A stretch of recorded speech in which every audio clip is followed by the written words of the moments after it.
സാമ്പത്തിക വർഷം രാജ്യം 7.7% വളർച്ച കൈവരിച്ചതായി പ്രധാനമന്ത്രി നരേന്ദ്രമോദി. 2025-26 സാമ്പത്തിക വർഷം അവസാന പാദത്തിൽ 7.8% വളർച്ചയും കൈവരിച്ചതായി മോദി സമൂഹമാധ്യമത്തിൽ കുറിച്ചു. ഉൽപാദന രംഗത്ത് 10.7% വളർച്ച രേഖപ്പെടുത്തിയതായും മോദി വ്യക്തമാക്കി. വിവരങ്ങളുമായി ഐസൻ ജോസ് ചേരുകയാണ്. ഐസൻ, ഈ ആഗോള സാമ്പത്തിക വെല്ലുവിളികൾക്കിടയിലാണ് രാജ്യം വളർച്ച ത്വരിതപ്പെടുത്തുന്ന ഒരു നിലയിലേക്ക് എത്തിയിരിക്കുന്നത്. കഴിഞ്ഞ സാമ്പത്തിക വർഷം 7.1% GDP. ഇപ്പോൾ അത് 7.7% ഉയർന്നിരിക്കുന്നു. എന്തൊക്കെയാണ് രാജ്യത്തിന്റെ വളർച്ചയ്ക്ക് നിദാനമായ ഘടകങ്ങൾ?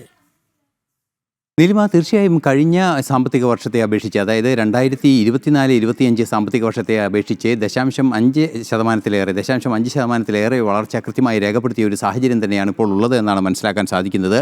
7.7% ഗ്രോത്ത് റേറ്റാണ് 2025-26 സാമ്പത്തിക വർഷം കൈവരിച്ചതെന്ന് പ്രധാനമന്ത്രി നരേന്ദ്രമോദി സമൂഹമാധ്യമക്കുറിപ്പിൽ ഇപ്പോൾ വ്യക്തമാക്കിയിരിക്കുകയാണ്.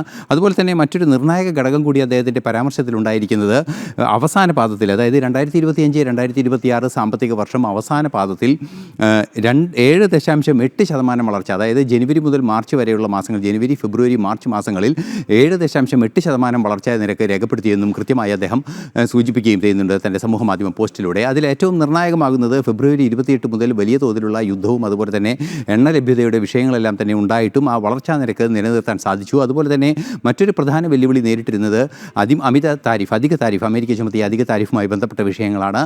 അധിക താരിഫ് ചുമത്തിയ നീക്കം അമേരിക്കൻ പ്രസിഡന്റിന് അത്തരത്തിൽ അധികാരമില്ല എന്ന് വ്യക്തമാക്കിക്കൊണ്ട് അമേരിക്കയിലെ സുപ്രീം കോടതി തന്നെ തള്ളിക്കളയുകയും ചെയ്തിരുന്നുവെങ്കിൽ കൂടി ആ ഒരു കാലഘട്ടത്തിലും വലിയ തോതിൽ 50% റഷ്യയിൽ നിന്ന് എണ്ണ ഇറക്കുമതി ചെയ്യുന്നതിനുള്ള പിഴത്ത് താരിഫ് ഉൾപ്പെടെ ചുമത്തിയ ഒരു സാമ്പത്തിക വർഷം കൂടിയായിരുന്നു. ഈ സാമ്പത്തിക വർഷത്തിലെല്ലാം തന്നെ കൃത്യമായൊരു വളർച്ചാ നിരക്ക് കൈവരിക്കാൻ സാധിച്ചു എന്നത് ഏറ്റവും നിർണായകമായൊരു ഘടകമാണ്. ഇത്തരത്തിലുള്ള ആഗോള പ്രതിസന്ധികൾ അതിരൂക്ഷമായ സാഹചര്യത്തിൽ പോലും 7.7 എന്ന വളർച്ചാ നിരക്ക് കൈവരിക്കാൻ സാധിച്ചു എന്നത് ഏറ്റവും നിർണായകമായൊരു നേട്ടമായി തന്നെ കണക്കാക്കാൻ സാധിക്കുന്നുണ്ട്.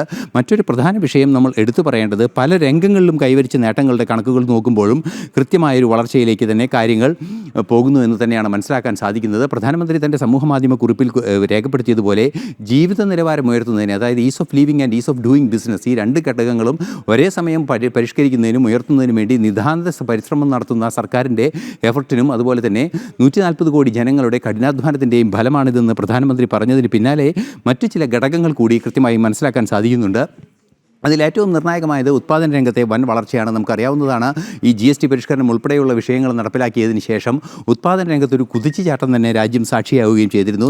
10.7% വളർച്ച ഉത്പാദന രംഗത്ത് കൃത്യമായി സ്ഥാപിക്കപ്പെടുകയും അതുപോലെ തന്നെ ആസ്തി വികസന രംഗത്ത്, അതായത് ആസ്തി ഫോർമേഷൻ, കൂടുതൽ ആസ്തികൾ രൂപീകരിക്കപ്പെടുന്ന, അത് നാഷണൽ പശ്ചാത്തല വികസന സൗകര്യങ്ങളായിരിക്കാം, അതുപോലെ തന്നെ വ്യവസായ ഉത്പാദക ഘടകങ്ങളായിരിക്കാം, അത്തരത്തിലുള്ള ഘടകങ്ങളുടെ എല്ലാം തന്നെ ആസ്തി വികസനം എന്ന് തന്നെ കണക്കാക്കാവുന്ന ആ രംഗത്ത് 8.2% വളർച്ചയും രേഖപ്പെടുത്തി എന്നതാണ് ഏറ്റവും നിർണായകമായൊരു ഘടകമായി നമുക്ക് മനസ്സിലാക്കാൻ സാധിക്കുന്നത്. അത്തരത്തിൽ വിവിധങ്ങളായ വിഷയങ്ങളിൽ, അതായത് ക്യാപിറ്റൽ ഇൻവെസ്റ്റ്മെൻറ്റിൻ്റെ ഭാഗത്തായാലും അതുപോലെ തന്നെ ഉത്പാദന രംഗത്തായാലും കൃത്യമായൊരു വളർച്ച കൈവരിക്കാൻ സാധിച്ചതും നികുതി പരിഷ്കരണവും ഈസ് ഓഫ് ഡൂയിങ് ബിസിനസ്സിൻ്റെ സാധ്യതകളും കൃത്യമായി പ്രയോജനപ്പെടുത്താനായതും MSMEകൾക്ക് പ്രത്യേക സംവിധാനങ്ങൾ ഒരുക്കിയതും എല്ലാം തന്നെ ഈ വളർച്ചയുടെ ഘടകമായി മാറി എന്നതൊരു യാഥാർത്ഥ്യം തന്നെയാണ്.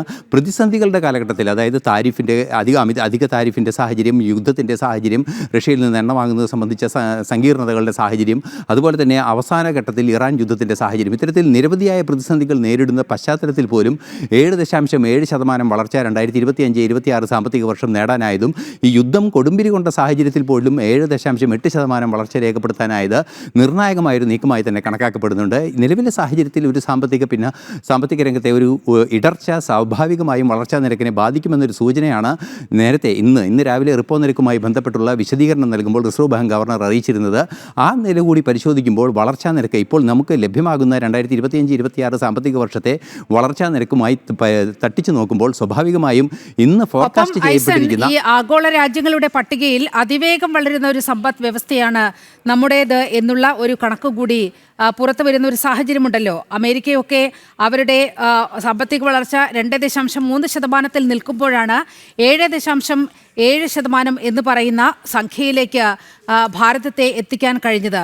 സ്വാഭാവികമായും ഐസൻ സൂചിപ്പിച്ചതുപോലെ നിർമ്മാണ മേഖലയിലും ഒരുപക്ഷെ സേവന മേഖലയിൽ നിന്നുമായിരിക്കാം ഒരുപക്ഷെ ഇത്രത്തോളം രാജ്യത്തെ പുരോഗതിയിലേക്ക് നയിക്കുന്ന ഘടകങ്ങൾ ഉണ്ടായിരിക്കുന്നത് എന്നതാണോ നമുക്ക് വ്യക്തമാകുന്നത്? തീർച്ചയായും സേവന മേഖലയിലും അതുപോലെ തന്നെ ഇൻഷുറൻസ് ഉൾപ്പെടെയുള്ള സേവന മേഖലയിലും അതുപോലെ തന്നെ നിർമ്മാണ രംഗത്തും എല്ലാം തന്നെ കാര്യമായൊരു പുരോഗതി നിർമ്മാണ രംഗത്ത് ദേശീയപാത വികസനത്തിൻ്റെ രംഗമായാലും റെയിൽവേ വികസനത്തിൻ്റെ രംഗത്തായാലും വൻതോതിലുള്ള ഇടപെടലുകൾ ഉണ്ടായിരുന്ന ഒരു സാഹചര്യമുണ്ട്. അതുപോലെ തന്നെ ഏറ്റവും പ്രധാനപ്പെട്ട ഘടകം എന്ന് പറയുന്നത് GST പരിഷ്കരണങ്ങൾ തന്നെയാണ്. 4 സ്ലാബുകളിലുണ്ടായിരുന്ന GST 2 സ്ലാബുകളിലേക്ക് ചുരുക്കിയതോടെ ഈ ഈസ് ഓഫ് ഡൂയിങ് ബിസിനസിൻ്റെ സാധ്യത വൻതോതിൽ വർദ്ധിച്ച ഒരു സാഹചര്യമുണ്ടായി. അതുപോലെ തന്നെ അതിൻ്റെ അനുബന്ധമായ സ്റ്റാർട്ടപ്പുകളുടെയും മറ്റ് സംവിധാനങ്ങളെല്ലാം വളർന്നു വന്ന ആ ഒരു ഊർജിതമായ ഒരു ഘടകം അവിടെ ഉണ്ടായി എന്നതൊരു യാഥാർത്ഥ്യം തന്നെയാണ്. നേരത്തെ നീലിമ സൂചിപ്പിച്ചതുപോലെ വളർച്ചാ നിരക്ക് അതിവേഗം വളരുന്നൊരു സമ്പദ് വ്യവസ്ഥയായി രാജ്യം നാലാമത്തെ ഏറ്റവും വേഗതയിൽ വളരുന്ന നാലാമത്തെ മികച്ച സമ്പദ് വ്യവസ്ഥയായും ഏറ്റവും അധികം വേഗതയിൽ വളരുന്ന ലോകത്തെ തന്നെ ഏറ്റവും വലിയ വേഗതയിൽ വളരുന്ന ഒരു സമ്പദ് രംഗമായി ഭാരതത്തിൻ്റെ സമ്പദ് രംഗം ഈ അടുത്ത കാലങ്ങളിലായി മാറിയിട്ടുണ്ട് എന്നതൊരു യാഥാർത്ഥ്യം തന്നെയാണ്. തീർച്ചയായും 2014 മുതലുള്ള കണക്കുകൾ പരിശോധിക്കുമ്പോൾ ദേശീയപാത പശ്ചാത്തല വികസന രംഗം അതുപോലെ തന്നെ ആധുനികവൽക്കരണ രംഗം അത്തരത്തിലുള്ള ആധുനിക വ്യവസായ രംഗങ്ങളിലെ നിക്ഷേപങ്ങളും ഉൽപ്പാദനങ്ങളും അതായത് സെമി കണ്ടക്ടർ ഉൾപ്പെടെയുള്ള വിഷയങ്ങളിൽ അല്ലെങ്കിൽ അത്തരത്തിലുള്ള നിക്ഷേപങ്ങളിൽ കാര്യക്ഷമമായൊരു മുന്നേറ്റം നേടാൻ സാധിച്ചത് അത്തരത്തിൽ വ്യവസായവൽകൃതമായ ഒരു സമൂഹത്തിലേക്ക് അല്ലെങ്കിൽ തൊഴിൽ നൽകുന്ന അല്ലെങ്കിൽ കൂടുതൽ ചെറുപ്പക്കാരുള്ള കൂടുതൽ തൊഴിൽ ശേഷിയുള്ള ഒരു സമൂഹത്തിലേക്ക് സ്കിൽ ഡെവലപ്മെൻറ്റ് ഉൾപ്പെടെയുള്ള സംവിധാനങ്ങളിലൂടെ കടന്നു കയറാനായത് വലിയ രീതിയിലുള്ള ഈ നേട്ടത്തിന് കാരണമായിട്ടുണ്ട് അല്ലെങ്കിൽ സാമ്പത്തിക വളർച്ചയ്ക്ക് കാരണമായിട്ടുണ്ട് എന്നതൊരു യാഥാർത്ഥ്യം തന്നെയാണ്.